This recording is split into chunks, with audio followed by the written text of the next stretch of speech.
Baik. Assalamualaikum warahmatullahi wabarakatuh. Innal hamdalillahi nahmaduhu wa nasta'inuhu wa nastahdihi wa nastaghfiruhu wa na'udzu billah min syururi anfusina wa sayyiati a'malina. May yahdihillahu fala mudhillalah wa may yudlil fala hadiyalah.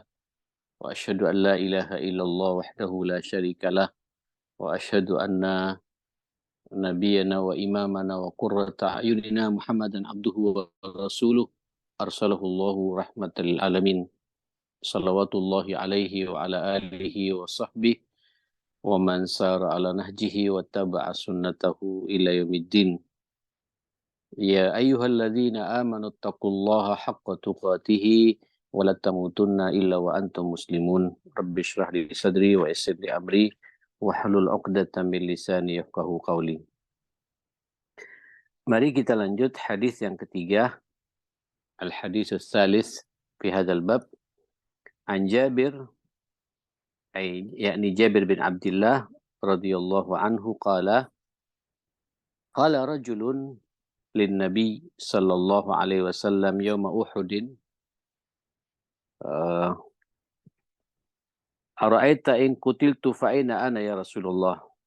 Ada seseorang bertanya kepada Nabi sallallahu alaihi wasallam dalam perang Uhud, perang yang berkecamuk, perang balas dendamnya orang-orang kufar Quraisy kepada Rasulullah secara khusus dan kaum muslimin secara keseluruhan, dan memang luar biasa perang ini. Sahabat yang satu ini, orang ini bertanya kepada Nabi, Ara'aita, bagaimana pendapatmu ya Rasulullah? In qutiltu, kalau kemudian saya nanti terbunuh, ya terbunuh dalam perang ini, fa aina ana, kira-kira saya nanti di mana? Nabi langsung menjawab, qala fil jannah, pasti ke surga. Pasti di surga, kata Nabi. Subhanallah, orang ini rupanya dia megang beberapa kurma untuk dia makan itu. Fa'alqa tamaratin kunna fi yadihi thumma qatala hatta qutila, muttafaqun alaih. Kemudian sisa kurma yang ada di tangannya itu dilempar sama dia. Ini memperpanjang waktu saya untuk masuk ke surga, tidak mempercepat gitu. Jadi kalau harus makan dulu, lama ini gitu. Sementara peluang surga di depan mata, yaitu pingin mati syahid. Dan benar, betul. Tsumma qatala, kata Jabir, orang ini berperang serius, ya, jihad serius, hatta qutila, sampai orang ini terbunuh, mati syahid. Insyaallah ini menunjukkan al-mubadarah ilal a'malil khairat, adanya kesungguhan, keseriusan, bersungguh-sungguh, berlomba-lomba untuk meraih kebaikan. Apalagi Nabi memberikan gambaran surga, ya, di surga. Dan peluang itu di depan mata. Cuma mungkin kita merenung, ya. Ini kalau bukan dorongan iman, bisa saja mundur, ya. Apalagi berkecamuk perang seperti itu. Bisa-bisa dia juga menyelesaikan dulu, biar semakin kokoh, gagah barangkali. Dia turun ke lapangan semakin pede, punya kekuatan. Enggak, justru korma yang ada di tangannya itu yang mau dimakan, dibuang semuanya. Ini memperlambat saya ke surga. Memperlambat saya bahkan. Ngunyah lama, kelamaan, wah, buang. Kemudian tampil berangkat atas perintah Rasulullah, dia berperang. Hatta qutila, sampai orang itu terbunuh. Muttafaqun alaih. Ini hadis sebagaimana hadis-hadis sebelumnya, ya. Ini menunjukkan betapa bercepat-cepat melakukan kebaikan itu sesuatu yang sangat dianjurkan. Apalagi kemudian balasan bagi orang yang terbunuh di jalan Allah, jihad fisabilillah, ikhlas karena Allah, maka surga baginya. Dan surga tidak ada bandingannya, tidak bisa dibandingkan dengan kehidupan dunia, apalagi dengan beberapa butir korma, memperlambat semuanya ini. Maka dari situlah lihat bagaimana sahabat-sahabat ini, sahabat yang mulia ini sampai kemudian makan korma pun di riwayat yang lain katanya itu yang ada di mulutnya pun dilemparkan semua itu. Membuat dia konsentrasi mencari surganya Allah Subhanahu wa taala gitu. Allahu Akbar. Dan inilah orang kata Nabi ya, man talaba syahadata bisidqin, masih ingat ya bab sidik, bab keberapa itu, bab yang keempat atau kelima itu di kitab Riyadhus Shalihin. Kita udah bahas ini, man talaba syahadata bisidqin ballaghahu Allahu manazil asy-syuhada wa in mata ala firashihi. Barang siapa memohon kepada Allah, meminta kepada Allah, ingin mati syahid dengan serius, dengan penuh kesungguhan dan kejujuran, tetap Allah akan memposisikan dia pada kedudukan orang mati syahid walaupun dia nanti meninggalnya di atas tempat tidur.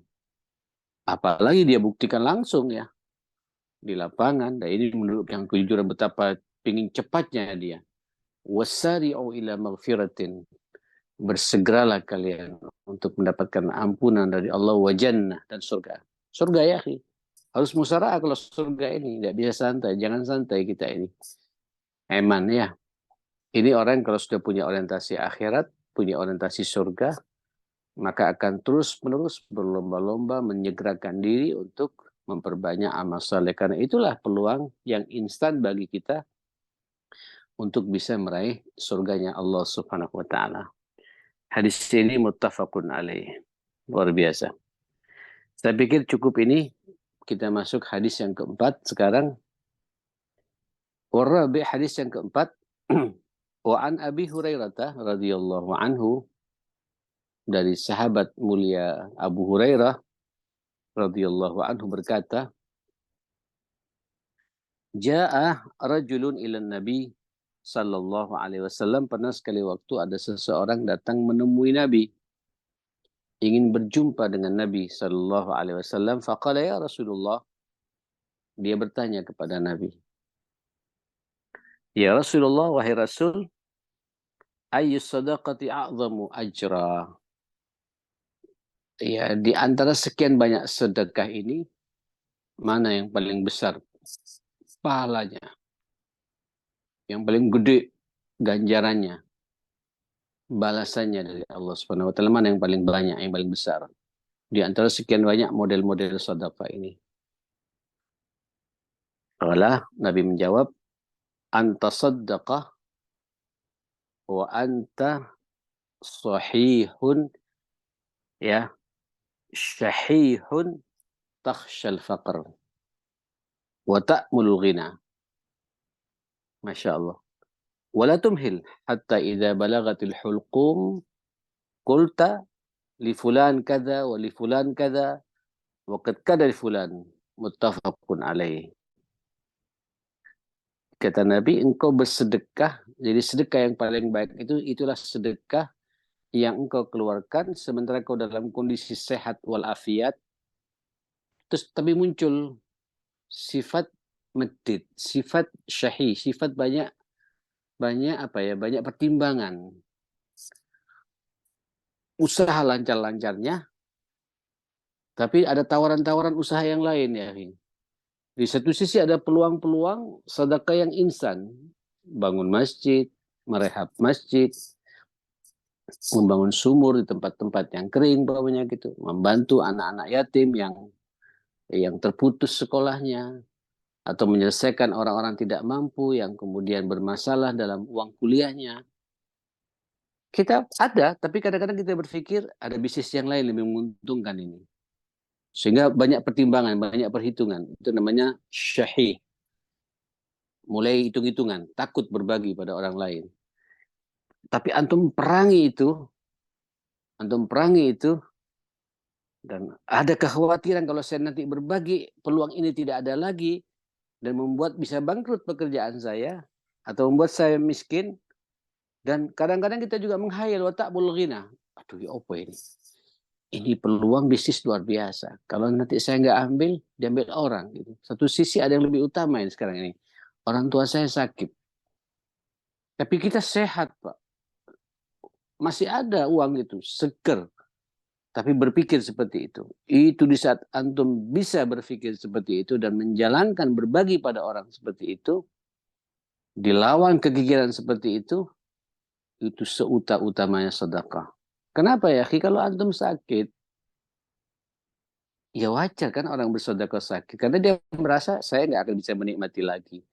Tentu nilai sedekahnya, nilai pahalanya berkurang dibandingkan dengan pahala orang yang bersedekah dalam kondisi lapang. Nabi mengatakan, anta sedekah wa anta sahih.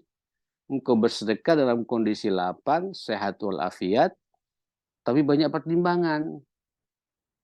Dilawan pertimbangan itu. Takut miskin, ya. Nanti tidak bisa kaya saya kalau berbagi begitu. Dilawan semua itu. Wala tumhil, kata Nabi. Jangan ditahan-tahan. Ya. Hatta idza balagatil hulqum. Aku khawatir saja nanti ketika sampai nafasmu di kerongkongan, artinya mau sakaratil maut, baru sadar gitu. Dokter memvonis sudah tidak ada obat lagi. Ya sudah, tolong ya uangku yang di sana bangunkan masjid. Ya dapat pahala, tapi tidak sempurna pahalanya itu. Tolong ya fulan, ya umrohkan. Fulan beginikan, tolong ya fulan begini, tolong sekolah di sana kita bantu. Wah, berbagi dalam kondisi seperti itu. Makanya ya akhi, sedekah yang paling tinggi pahalanya di saat kita segar bugar, ya pikiran macam-macam, pingin invest sana invest sini, tapi di hadapan kita ada peluang sedekah, peluang amal soleh yang luar biasa, bersegeralah ya akhi, respon yang hal seperti itu. Dan biasanya rata-rata ya ketika bisa merespon begitu, Allah ngasih peluang pekerjaan yang lebih dahsyat lagi dari apa yang kita khawatirkan. Banyak itu contohnya itu. Ya sering saya dapati di lapangan orang-orang seperti itu. Justru orang-orang yang care ya terhadap pembangunan pesantren, bangun masjid gitu. Dalam kondisi apa namanya pandemi kayak kemarin, tapi tetap dia berbagi. Justru di apa ya dijaga oleh Allah itu bisnisnya itu, usahanya itu. Tidak banyak pertimbangan. Justru menyegerakan untuk bahkan ketika ada orang dalam kondisi kayak kemarin ya, kondisi pandemi, orang bermasalah, ada orang lebih bermasalah lagi-lagi daripada saya. Kenapa saya harus takut? Inilah peluang surga saya gitu. Nah, yuk inilah yang dimasukkan oleh dalam hadis ini, dalam bab ini, al-musara'ah, al-mubadarah bil khairat, bersegera, berlomba-lomba untuk melaksanakan amal kebajikan, apalagi dalam kondisi sehat walafiat, segar bugar, lapang, ya, usaha semua lancar, dan antum tidak berpikir macam-macam, ya inilah justru harta kita yang akan saya bawa ke surganya Allah Subhanahu wa Ta'ala gitu. Luar biasa ini. Memang sekali lagi sebaik-baik sedekah memang sedekah dalam kondisi sehat lebih baik daripada sedekah dalam kondisi sakit. Ya. Dan begitu seterusnya. Ya, karena orang kalau dalam kondisi sehat bersedekah itu istimewa dibandingkan dengan orang bersedekah dalam kondisi sakit. Ya. Walaupun tetap ya, sakit pun juga kadang-kadang juga perlu. Ada juga orang udah sakit juga medit, ada itu. Bahkan medit pada dirinya sendiri juga ada. Tidak mau ke dokter spesialis, tidak mau berangkat ke luar negeri. Padahal untuk menyembuhkan dirinya, karena terbiasa kikir pada dirinya itu. Sampai dia kikir pada awake dhewe, pada dirinya sendiri gitu. Dia tidak menikmati ya, amanah harta rezeki Allah titipkan kepadanya itu. Subhanallah. Inilah yang dikatakan pentingnya kita berlomba-lomba mumpung dalam kondisi sehat, segar, ada kemampuan. Ayo ya, peluang-peluang kebaikan ini kan di depan mata kita saat ini ya. Orang kalau sudah sehat-sehat begini ya, Masya Allah. Ini mau Ramadan sebentar lagi ya. Mulai dikaplingkan. Berapa orang yang akan saya kasih takjil tiap hari. Ya. Lalu bagaimana pakaian lebaran buat anak-anak saya, istri saya, orang tua saya, mertua saya. Senyum. Tidak merasa tertekan. Alhamdulillah saya akan membahagiakan keluarga besar saya lagi. Itu al-khairat ya. Terus Ramadan momentum untuk mengeluarkan zakat. Tidak kemudian banyak pikiran. Kalau dia punya uang 1 miliar, ya, kemudian mengeluarkan zakat berarti berapa itu? 25 juta. Kecil baginya itu. Ya, cuma 2,5%. Ya, dia senyum. Bahkan tidak hanya zakat, infaknya pun jalan juga. Naam, 25 juta itu jelas itu harta yang Allah perintahkan untuk kita serahkan lagi kepada 8 golongan itu. Dan bersegera betul.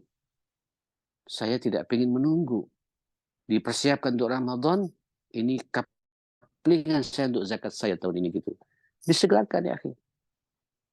Ya, karena kita tidak tahu tiba-tiba meninggal dunia, tidak sempat mengeluarkan zakat.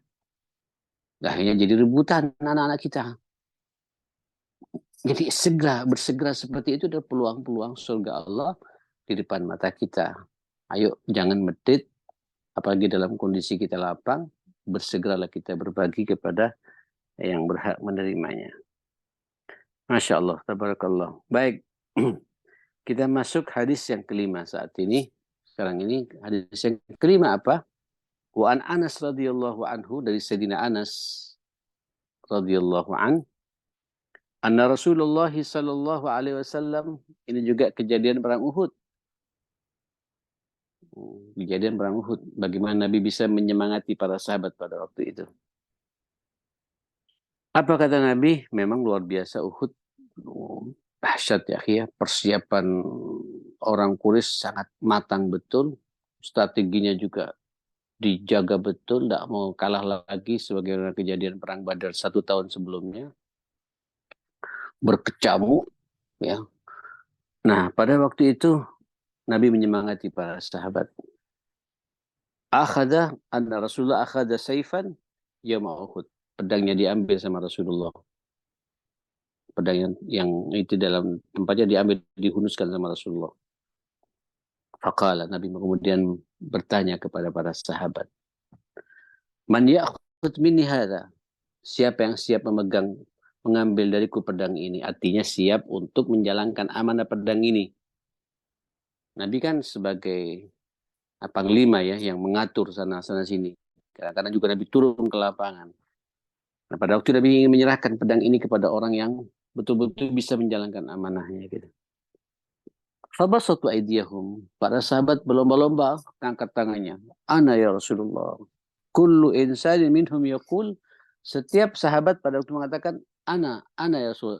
Aku ya Rasulullah. Itu kan pedang kehormatan ya, pedang yang apa ya? Merupakan kehormatan yang luar biasa. Pedangnya Rasulullah diserahkan kepada orang yang siap mengambilnya. Berlomba semua para sahabat. Nabi mempertegas lagi pertanyaannya. Qala fama ya'khudhu bihaqqih. Siapa tapi di antara kalian yang siap mengambil pedang ini tapi bisa menjalankan haknya, tidak hanya megang, menjalankan haknya, maju tampil ke depan, ya, menjadi penyemangat buat sahabat yang lain dan siap untuk kemudian memecah peperangan ini.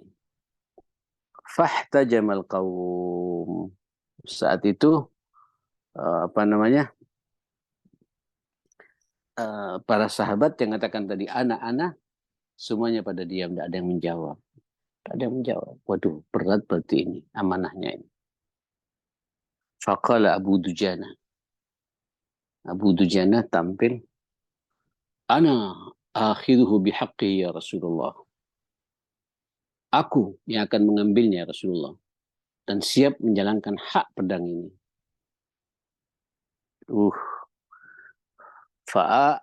Fa'akhadahu fafalaka bihi hamul musyrikin. Allahu Akbar. Kemudian dia ambil, dia tampil, dia tebas semua. Kaum musyrikin, orang-orang kufur, tebas ini. Gitu. Sampai kata, walaupun ujung-ujungnya orang ini mati ya, Abu Dujana ini. Mati sampai katanya itu badannya itu penuh dengan panah.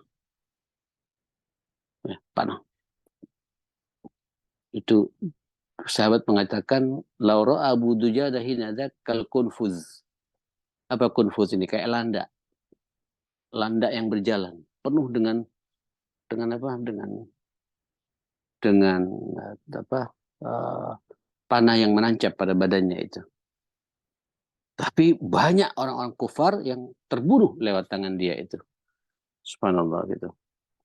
Nah, saudara yang dimuliakan Allah Subhanahu wa taala, ini menunjukkan keberaniannya Abu Dujana dan pengorbanannya sekaligus kejujuran jihadnya di hadapan Rasulullah Sallallahu Alaihi Wasallam. Ini bukan berarti kemudian sahabat yang lain pengecut, tidak, karena konsekuensinya kalau udah pegang Rasulullah harus menjadi contoh bagi yang lainnya, ya. Tapi ihtajamu ala akhdhi sayf khaufan minhum ala istati al-wafa, karena khawatir mereka pada diam pada waktu tidak mengambil pedang, khawatir syarat-syaratnya yang disampaikan Nabi hanya tidak bisa dijalankan. Dan memang Abu Dujana yang dipilih pada waktu itu, yang memilih pada waktu itu, dan diibadikan sama Nabi Sallallahu Alaihi Wasallam. Masya Allah. Ini juga sekaligus menunjukkan apa ya, fastabiqul khairat ya para sahabat. Walaupun nanti ketika diminta untuk menjalankan hak-hak pedang ini, mereka pada berpikir takut khawatir tidak bisa menjalankannya dengan benar. Terus ada satu sahabat yang lebih berani lagi tampil. Itulah Abu Dujana. Dan kemudian meninggal syahid dalam perang ini, sampai kata para sahabat, jasaduhu kal kunfus, fisiknya itu sama seperti landak, ya, yang penuh dengan duri, penuh dengan panah yang menancap pada tubuh Abu Dujana. Ini kalau kita bicara bagaimana berlomba-lombanya para sahabat dulu ya, kebaikan. Kenapa? Karena mereka tahu betul ya konsekuensinya surga ya. Menang dapat ghanimah, kalah mati masuk surga. Kalau kemudian tersayat keluar darah, darahnya nanti akan mengalir pada hari kiamat dan harum, akan jadi saksi bahwa dia betul-betul berjihad karena Allah Subhanahu wa taala. Tidak ada yang konyol buat kita. Kayak seperti saudara kita sekarang di Gaza ya. Mereka itu dibombardir, senyum semua itu. Ya, senyum semua. Ya, walaupun ada satu dua, biasalah, di mana-mana kan iman seorang manusia, apalagi zaman sekarang ya. Ada yang siap menerima penderitaan bombardir dari mana, dari Zionis Israel. Tapi ada yang tidak siap. Ya, ada satu dua, tapi rata-rata ya, 90 sekian persen mereka mendukung pada perjuangan ini. Rumah-rumah mereka hancur, senyum mereka itu. Karena rumah saya itu nanti akan jadi saksi nanti pada hari kiamat. Itu namanya sibak bil khairat ya, berlomba dalam menunjukkan kebaikan terhadap Allah Subhanahu wa taala. Allahu Akbar. Itulah contoh para sahabat dulu, bagaimana mereka hatta dalam urusan perang sekalipun masih berlomba. Dan kita tahu perang itu kan hanya ada dua pilihan ya, perang itu. Hidup atau mati. Ya, hidup atau mati. Coba bagi kita dua-duanya baik. Karena kita punya kaidah ish kariman, hidup mulia, aumut syahidan, atau kalau mati kita mati syahid. Tidak ada yang konyol, tidak ada yang sia-sia dalam perjuangan itu. Dan mereka berlomba-lomba seperti itu. Baik. Kita masuk hadis yang ke-6 sekarang. Zubair bin Adi qala. Ini berbicara tentang generasi setelah sahabat, generasi yang di masa Hajjaj ya, penguasa yang zalim pada waktu itu, muslim tapi zalim. Ya, itu memang sudah diprediksi sama Nabi Shallallahu Alaihi Wasallam. Ataina Anas bin Malik. Pada waktu itu Sayyidina Anas kan salah satu sahabat yang sempat berjumpa dengan Hajjaj ini. Tabi'in. Ya, bahkan mengatakan ada tabi'in. Anas kan didoakan Nabi umurnya panjang, banyak anaknya Sayyidina Anas itu. Umurnya di atas 100 tahun Anas bin Malik itu. Saya sempat jumpa dengan masa ini. Nah, kami, kata Zubair bin Adi ini, berjumpa, ingin menemui Sayyidina Anas bin Malik radhiyallahu anhu.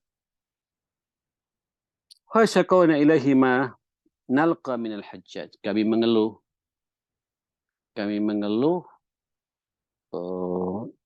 apa yang kami rasakan yang kami dapati, yang kami temui dari sikap-sikap Hajjaj kepada kami. Diktator ya, salah sedikit dipenggal lehernya, dibunuh. Ya, penguasa. Orang kalau sudah, saya kadang-kadang melihat ya, orang kalau sudah berhadapan dengan rezim, ujung-ujungnya pasti terjadi pertumpahan darah. Iya ya, di mana-mana itu, di mana-mana. Ya, kalau sudah terkait dengan urusan kekuasaan, melawan penguasa, uh, pasti ada hal-hal seperti itu. Nah, apa kata Sayyidina Anas ketika melihat Hajjaj penguasa, ketika khalifah, tapi khalifah tidak secara menjalankan secara demokratis ya, secara pemilihan, tapi khalifah dengan sistem kerajaan.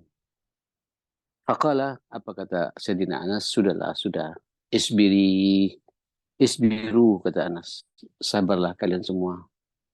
Fa'innahu la ya'ti zaman illa walladhi ba'dahu syarrun min. Karena memang tidak akan datang satu masa, kecuali masa-masa berikutnya ini, lebih dahsyat permasalahan yang bakal kita hadapi. Hatta talqa rabbakum, sampai kalian berjumpa dengan Allah Subhanahu wa, dengan Tuhanmu. Memang ya akhi, termasuk kondisi kita saat ini.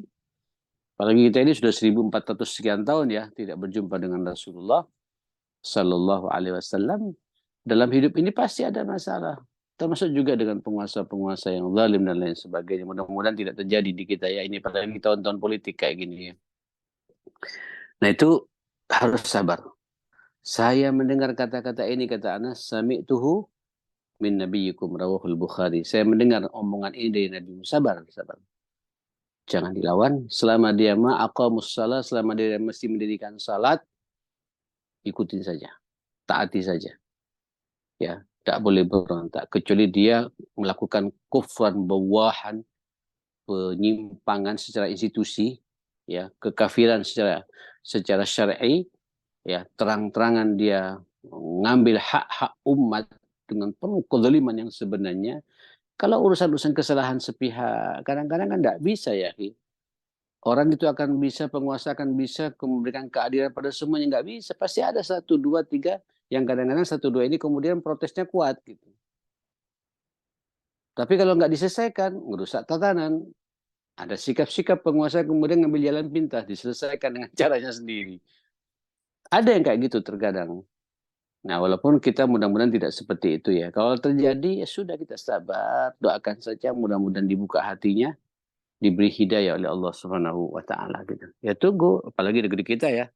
5 tahunan kayak besok ini 14 Februari, kita pilih saja mana yang terbaik menurut kita. Ya, silakan diistikharai mana di antara 3 calon ini yang paling pas buat kita, itulah pilihan kita. Dan insya Allah kita tidak akan kemana-mana ya. Kita semua tahu naluri kita mau kemana, siapa yang akan kita pilih. Silakan kalau antum punya pertimbangan, mungkin pertimbangan antum dengan yang ini berbeda. Masalah masing-masing kita siap bertanggung jawabkan di hadapan Allah, silakan. Itu namanya istihad duniawi ya. Seperti itu. Baik, rawahul Bukhari, hadis riwayat Imam Al-Bukhari. Satu hadis lagi, saya ingin menutup malam ini. Ini agak panjang sedikit, tapi ini menarik untuk kita renungi bersama. Hadis yang ketujuh dari Abu Hurairah, ini hadis riwayat Imam At-Tirmidzi. Wa qala haditsun hasan. Abu Hurairah mengatakan, anna Rasulullah sallallahu alaihi wasallam qala, bersabda, badiru bil amali sab'a. Ayo berlomba-lombalah kalian meningkatkan amal-amal kebajikan sebelum datangnya 7. Ya, sebelum berhadapan dengan 7 masalah. Jadi kalau sudah berhadapan dengan 7 masalah, kita nggak akan maksimal nanti beramal saleh ini. Apa itu kata Nabi? Pertama, hal tantadiruna illa faqran munsia. Apakah kalian menunggu kefakiran, ya, kefakiran yang membuat kalian munsia, dilupakan atau lupa kepada aturan Allah Subhanahu wa taala. Monggo ya, bagi jenengan antum semua yang diberi adalah karunia rezeki, tidak difakirkan oleh Allah, berlomba-lomba beramal saleh mumpung lagi kondisi lapang ya. Begitu miskin ya, tidak bisa berbuat apa-apa kita ini. Kalau miskin tidak bisa bersedekah. Kalau miskin susah silaturahim karena tidak ada ongkos. Kalau miskin tidak bisa umroh. Tapi kalau kaya, uang ada, bisa umroh kita. Kadang miskin itu, hal tadi faktor manusia, kadang-kadang miskin itu kadang-kadang membuat kita tidak bisa maksimal beribadah. Iya.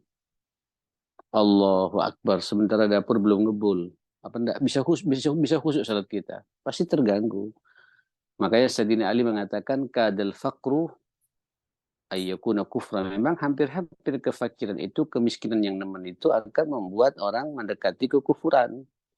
Akhirnya berbohong, meminta-minta pada orang, melas, minta dikasihani, ya, tapi tidak mau memohon kepada Allah Subhanahu wa taala. Dengan miskin banyak orang menghalalkan segala cara, tipu sana, tipu situ, namanya fakran munsiyah, fitnah. Mumpung ya kita tidak tahu takdir kita ke depan, apalagi banyak analisa sekarang ini ya. Ini kan perpolitikan kita lagi hangat, sehingga harus pandai-pandailah memegang finansialnya. Tidak tahu bagaimana kondisi ke depan ini. Walaupun tetap kita punya Allah ya, yang ngatur rezeki Allah ya. Ya ada optimisme gitu. Ayo bagi kita justru kesempatan, mumpung kita diberi oleh Allah kemampuan, astabiqul khairat. Berlomba-lomba kita melaksanakan kebaikan. Yang kedua apa? Auri dan mutriyah. Kebalikannya, fitnah kaya tapi melampaui batas. Mutriyah, ya, mutriyah, melampaui batas. Yaj'al sahibu ala mujawatil had fil ma'asi. Liar. Ya, kekayaannya itu membuat dia lupa kepada aturan Allah Subhanahu wa taala. Potong rambut di Singapura. Rapikan kumis di Paris semuanya gitu. Ada orang kayak gitu. Nikahkan anaknya sampai 1 minggu. Ngeluarkan uang bermiliar-miliar. Sementara tetangga kanan kirinya yang miskin nggak diundang. Mutlak, itu melampaui batas. Yang diundang artis-artis terkenal. Sementara guru-gurunya dilupakan. Mutria. Kaya tapi melampaui batas. Itu ujian juga ya. Ya, kadang-kadang banyak. Makanya dalam kondisi kita begini ya, mumpung kita biasa-biasa saja. Kalau antum biasa dekat dengan Allah, diberikan fitnah kaya, antum lebih semangat lagi berbagi gitu. Nggak mustahil loh di antara kita yang hadir pada malam ini nanti akan dibuat sukses secara finansial, menjadi triliuner gitu ya. Bukan miliuner lagi tapi triliuner. Nggak mustahil. Tapi kalau kita terbiasa dekat dengan Allah di masa-masa biasanya, semakin dikayakan semakin dekat dengan Allah. Tapi kalau kemudian kita dalam kondisi begini, kita banyak maksiatnya kepada Allah, semakin diberi keleluasaan rezeki, finansial, posisi, jabatan, lebih liar lagi. Banyak contoh-contohnya itu. Perusahaannya sukses, tasyakurannya di mana? Di Hong Kong. Ya, main judi di sana gitu. Jarang tasyakurannya kemudian sama-sama umroh. Itu kan istimewa tuh ya. Bukan mutriyah itu namanya itu. Tapi muti'ah. Kaya tapi muti'an. Kaya tapi taat kepada Allah, dekat dengan Allah Subhanahu wa taala. Itu fitnah. Makanya ya miskin kaya kita ayo maksimalkan diri kita ini dekat dengan Allah Subhanahu wa taala. Ya, karena merasa kita ini berjalan di atas takdirnya Allah, bahwa semua kekayaan, semua rezeki ini semua yang memberikan Allah Subhanahu wa taala. Ini sudah kurang 10 menit ya. Saya pikir cukuplah 2 poin, sebenarnya masih ada 5.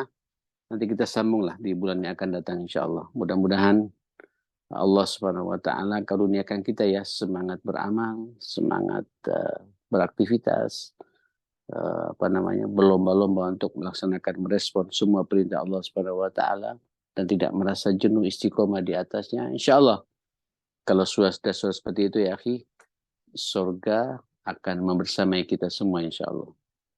Barakallahu fikum wa sallallahu ala Muhammadin wa alihi wa sahbihi wasallam. Walhamdulillahi rabbil alamin. Assalamualaikum warahmatullahi wabarakatuh. Waalaikumsalam warahmatullahi wabarakatuh. Baik.